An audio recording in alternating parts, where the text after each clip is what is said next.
Bonjour tout le monde, bienvenue dans cette nouvelle capsule vidéo où je vous présente un de mes modèles que je préfère le plus, c'est celui de modèle de l'offre et de la demande. Comme je vous l'ai dit à plusieurs reprises, que ce soit par message personnel ou même pour votre intérêt personnel, le modèle de l'offre et de la demande est un modèle qui est excessivement important, qui va vous suivre tout au long en fait de votre cheminement dans le cours d'économie, parce qu'on le voit présentement dans des applications microéconomique, donc pour un marché particulier, mais sachez que les principes de fonctionnement ou même la réflexion qui est derrière le modèle de l'offre et de la demande, on le retrouve aussi en macroéconomie, ce nous allons voir beaucoup plus tard dans la session avec, entre autres, le modèle de l'offre et de la demande globale. Donc, c'est un chapitre qui est très important, qui va avoir son lot de difficultés. Par exemple, la représentation graphique, la différence entre l'offre et la demande d'abord, mais aussi la différence entre un mouvement le long et un déplacement en entier de la demande. C'est toutes des petites difficultés que vous allez devoir travailler dessus pour être en mesure de bien maîtriser cet outil qui est fort intéressant. Donc, donnons-nous un contexte pour justifier sa pertinence. Vous voyez ici deux articles que je suis allé chercher en lien avec la pandémie mondiale. Donc, je peux aller chercher très loin. C'est vraiment un sujet qui nous interpelle directement et dans ce cas-ci, c'est un peu ce qu'on retrouve dans votre manuel jaune.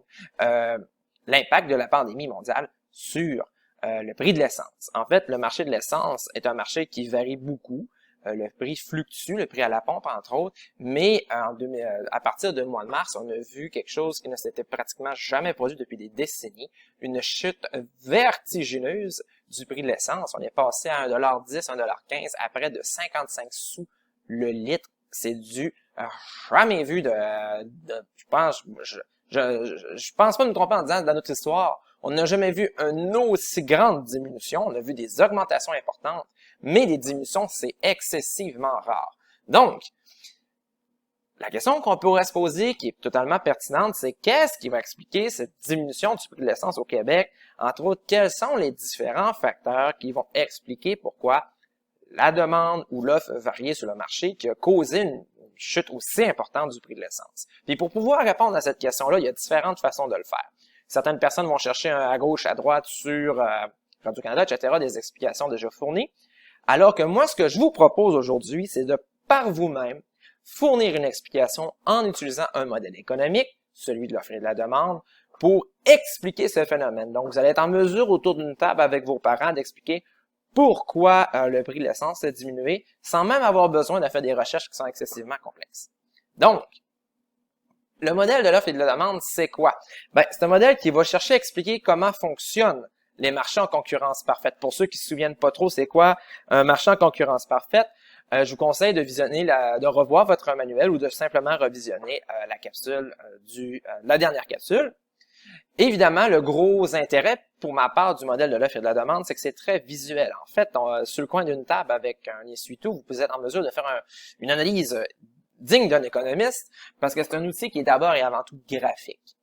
C'est très visuel. Il y a beaucoup de mathématiques qui sont derrière, mais qu'elles ne sont pas nécessaires à la compréhension et à l'analyse de phénomènes économiques.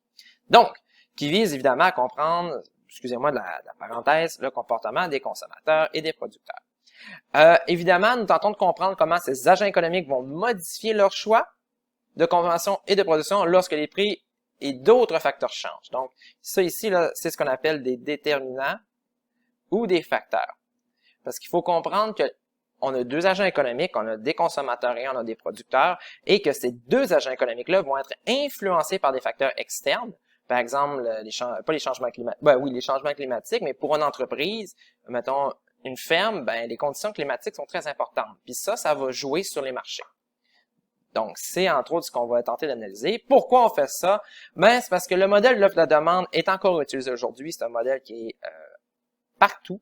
En fait, il nous permet d'expliquer et de prévoir la variation des prix sur un marché. Donc, en tant que gouvernement ou même en tant qu'entreprise, être en mesure d'estimer une droite de demande, une droite d'offre, ça permet en fait de savoir ou de prédire les conséquences d'une mise en place d'une politique. Par exemple, la législation du cannabis pourrait être un beau sujet d'étude que vous pourriez faire, à savoir quel serait l'impact sur le marché du cannabis, par exemple sur le marché légal, d'une légalisation. Donc, c'est tout ça que les économistes vont s'aventurer, c'est vraiment le terme, s'aventurer, à expliquer via les modèles qu'ils possèdent. Donc, on résume, c'est un modèle qui vise à expliquer le comportement des offreurs et des demandeurs dans le but d'expliquer et de prévoir la variation des prix sur un marché. Donc, on va commencer notre aventure dans le modèle de l'offre et de la demande en parlant d'un agent économique, notez ça, un agent économique très important, qui se nomme le consommateur. Donc, ici, le vidéo va être départagé entre la partie consommateur, la partie producteur, et on va terminer par une brève introduction à la représentation de l'équilibre de marché. Donc, faisons un petit tour d'horizon de notre cher consommateur. D'abord, c'est qui les consommateurs? Ben, c'est vous, c'est moi, c'est votre mère, c'est votre père, c'est, je sais pas moi, c'est tout le monde qui vous entoure dans la classe qui n'existe plus. Donc, en tant que consommateur, les économistes vont dire qu'on va chercher à maximiser notre satisfaction. Bon, qu'est-ce que ça veut dire ça? Rappelez-vous un des 3 principes qu'on avait en économie. Entre autres, un, c'était l'optimisation, c'est-à-dire de choisir la meilleure option disponible compte tenu des ressources dont on dispose. Donc, on va prendre l'option qui va nous rendre le plus heureux. C'est ce qu'on veut dire là-dedans. Le consommateur va essayer de satisfaire son bonheur, de quelle façon de satisfaire ses besoins, excusez-moi, de quelle façon en achetant des produits et des services qui ont été transformés. Donc, il faut considérer que le consommateur va être composé de 2 ingrédients importants, en fait de 2 éléments, ce qu'on appelle les préférences. Quand on parle de préférence, c'est que vous allez, par exemple, préférer l'orange à la pomme à la banane.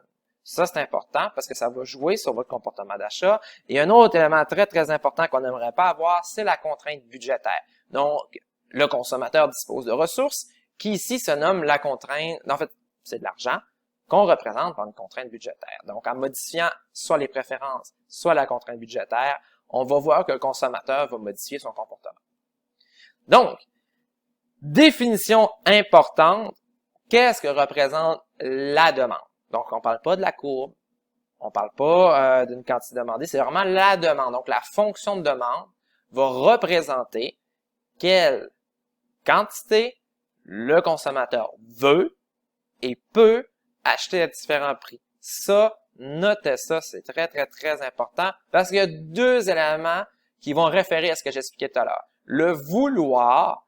Moi, Jean-Philippe, j'aimerais bien avoir 2-3 Mercedes à ma cour. Mais malheureusement, je ne peux pas parce que j'ai une maudite contrainte budgétaire qui m'empêche de les acheter. Donc, c'est ce que les consommateurs veulent et peuvent. Donc, certaines fois, la demande va diminuer, par exemple, pas parce que les gens n'en veulent plus d'un produit, mais c'est parce qu'on leur a coupé leur revenu. Donc, gardez toujours ça en tête. Ça, c'est la définition de la demande et de ce qu'elle représente.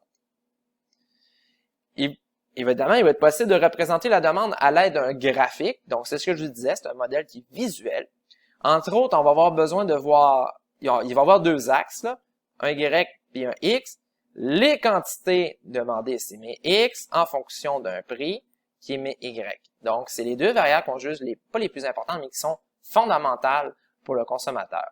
Quelle quantité choisit-il et à quel prix? Donc, comment...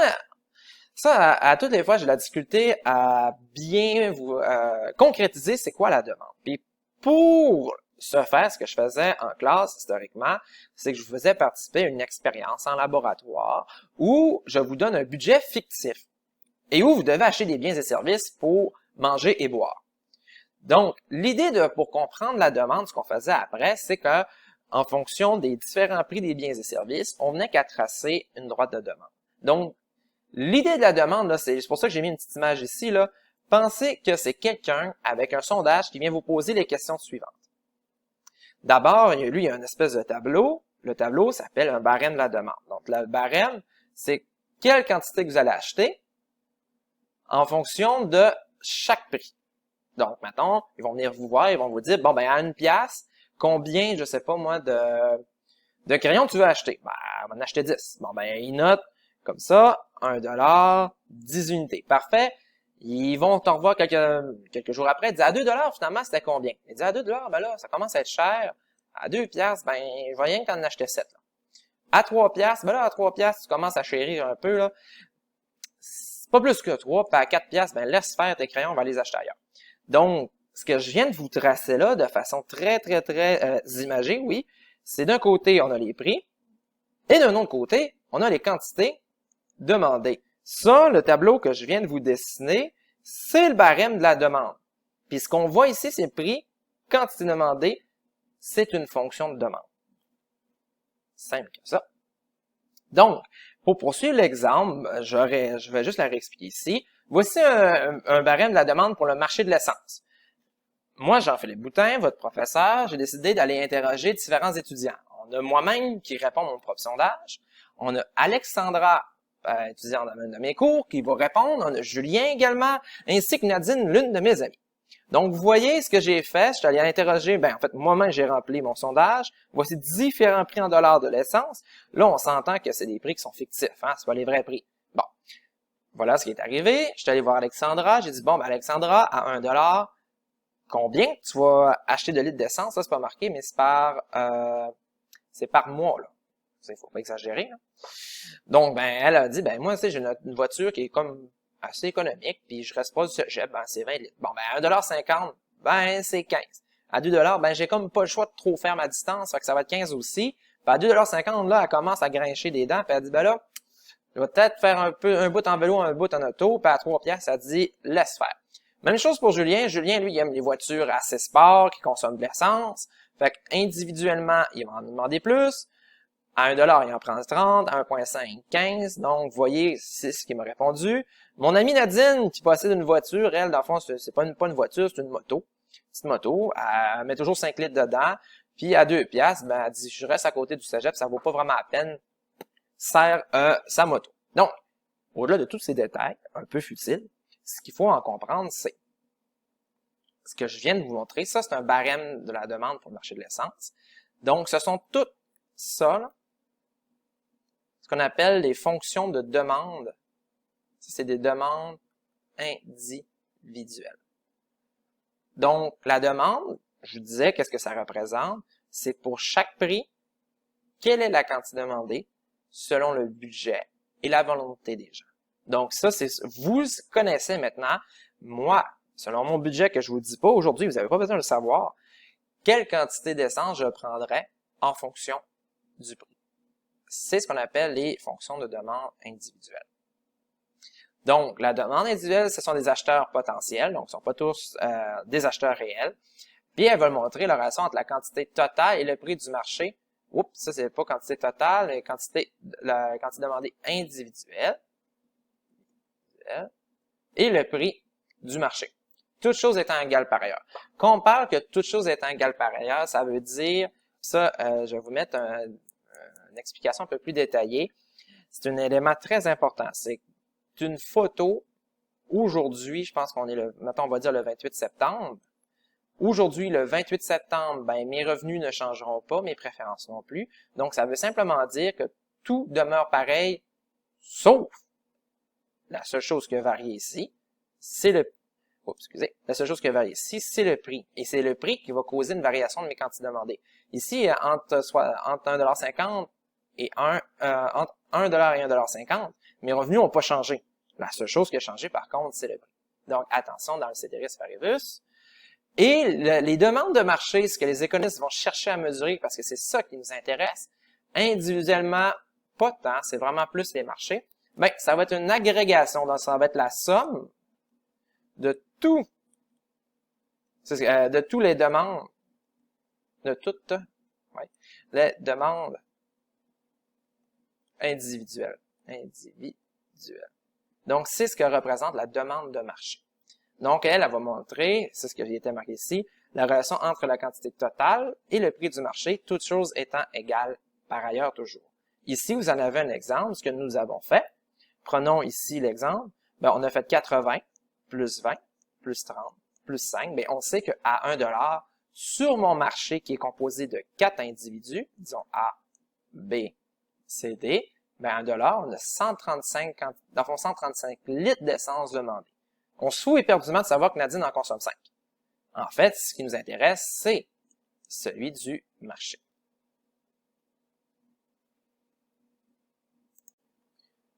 Donc, avant de poursuivre, on va devoir différencier quelques notions qui sont vraiment importantes parce que ça peut rapidement devenir confus.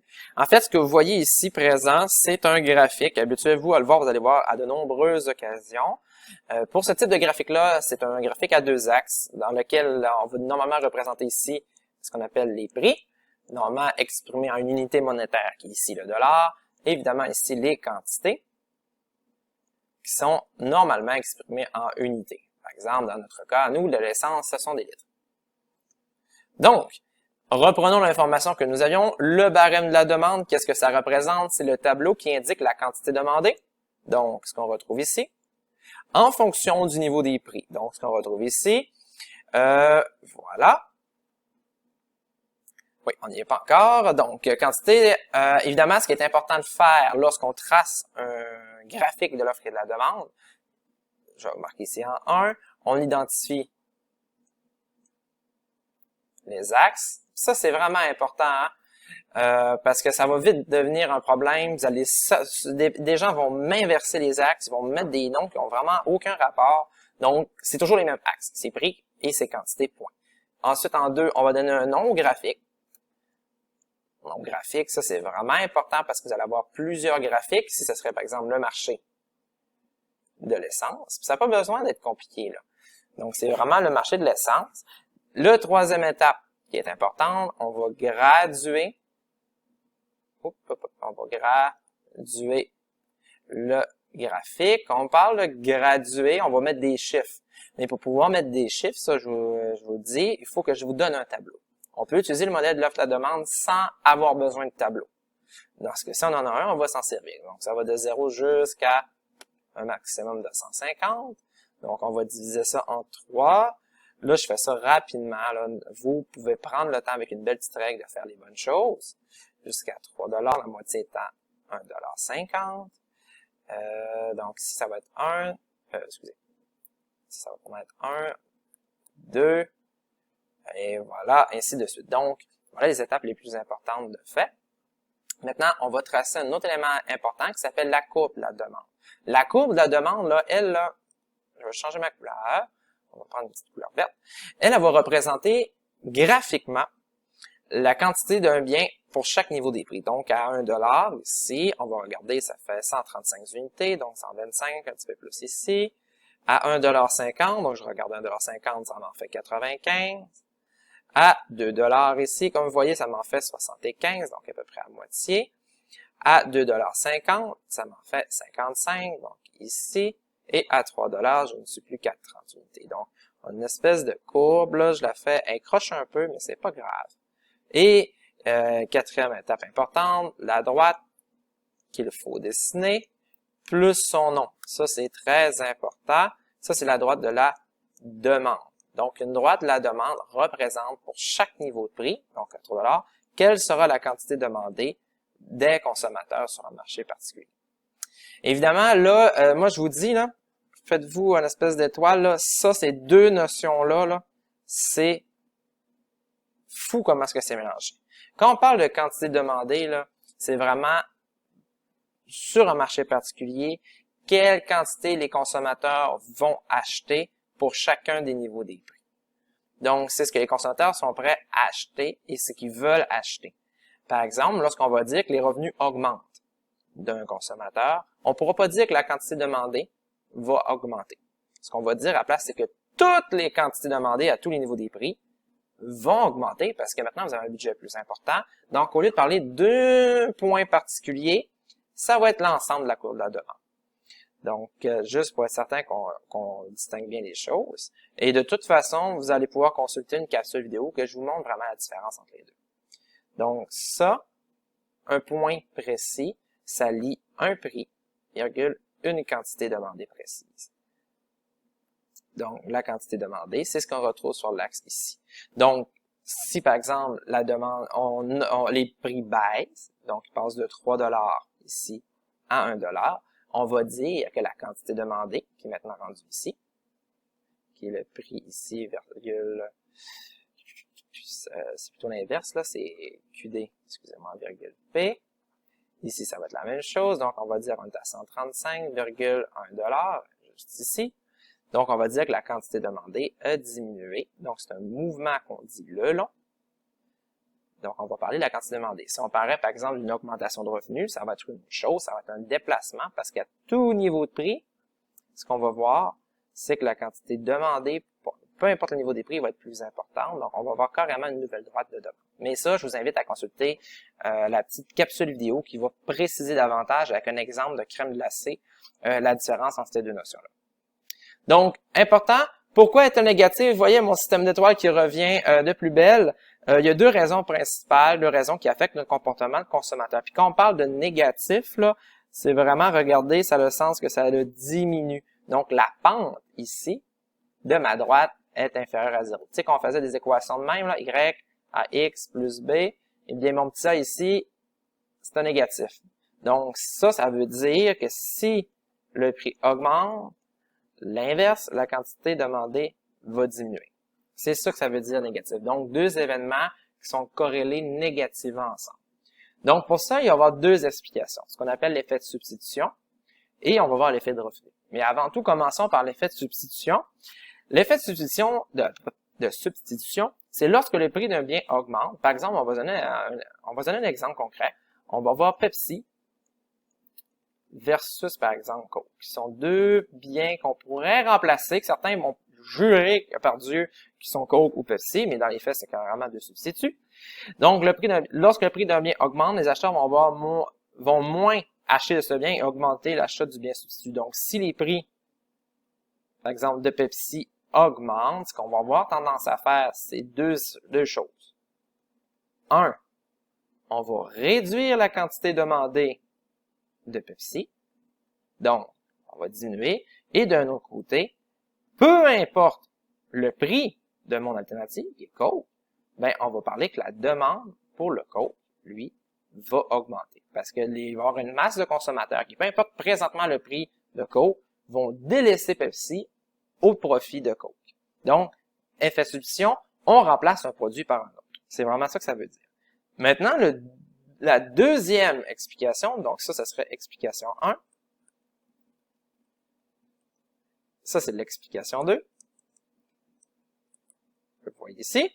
L'effet de revenu. Donc, on a un effet de substitution, un effet de revenu. L'effet de revenu, elle dit que si le prix d'un bien, dans le fond, l'augmentation du prix d'un bien va réduire votre pouvoir d'achat. Votre pouvoir d'achat, c'est quoi? C'est la capacité à acheter un bien.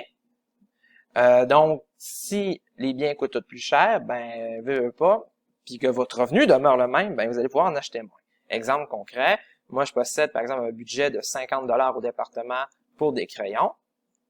Quand je parle de département des sciences humaines, ben, normalement, à ce prix-là, moi, j'en achetais 50. 50 crayons, on va dire des bics. Mais maintenant, ça, c'est quand ça à 1 $.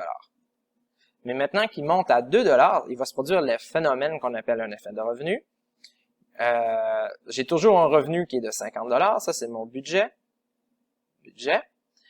Pour des crayons, ben maintenant, ma contrainte budgétaire m'oblige au maximum à en acheter 25.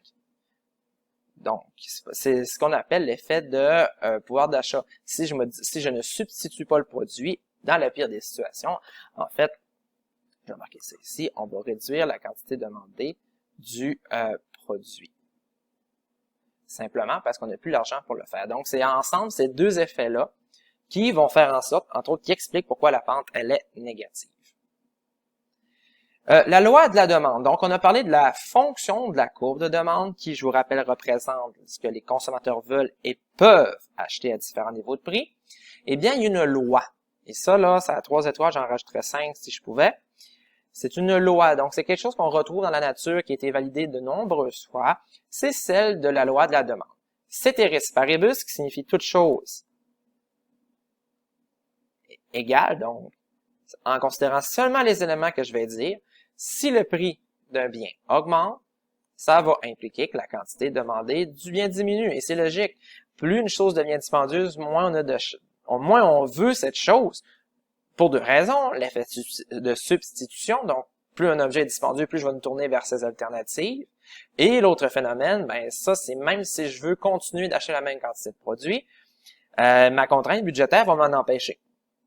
Et l'inverse, ici, là, c'est juste l'inverse. Si le prix d'un bien diminue, ben, la quantité demandée de ce bien augmente. Donc, c'est la même chose. Si le prix diminue, ben, la quantité demandée, SI diminue, elle augmente. Donc, c'est pour ça qu'ils ont une relation qu'on dit relation négative.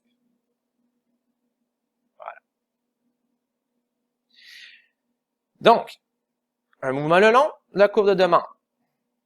On va se poser deux questions. Je vois que le mouvement le long. Bon, voilà. Vous voyez, j'ai pas de graphique. Fait ce que je, à moi, j'en ai un. Ah, vous voyez ça, on parlait de galette, mais je n'ai pas besoin. On va juste passer à l'autre. C'est ça.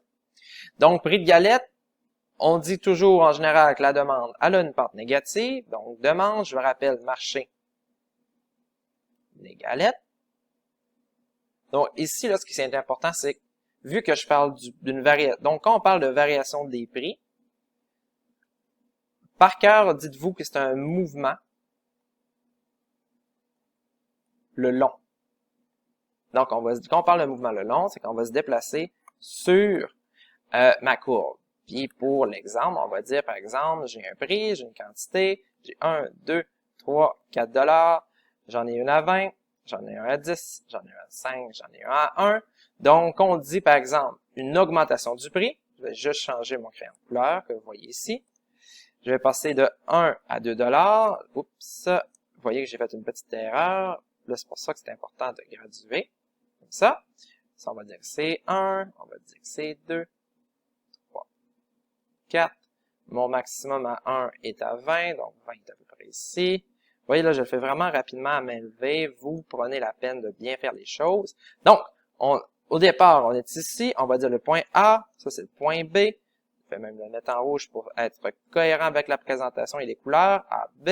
Donc, 1, 2, ce qui signifie que le prix augmente. Donc, on passe de 1 $ à 2 $ ici. Qu'est-ce qui arrive? Ben, concrètement, tout ce qu'on a à faire, c'est qu'on regarde. Bon, à 1 $, ça c'est la petite droite. Ben, je dis à 1 $, ben, ici, ça vient, mon point vient ici. Et ici, sur l'axe des quantités Q, ben, on voit qu'on en a 20. Bon, le prix augmente à 2 $. Ben, je fais le même exercice. Moi, je vais me faire tout le temps des petites lignes pour bien me repérer. On arrive ici. Ici, c'est à peu près à, oups, vous voyez, mon échelle est très mal faite, là. On va dire ça, c'est 15, 10, puis ça va être 5, juste pour être certain. Donc, on arrive à 15. Puis normalement, à 3, voilà, là, c'est mieux gradué.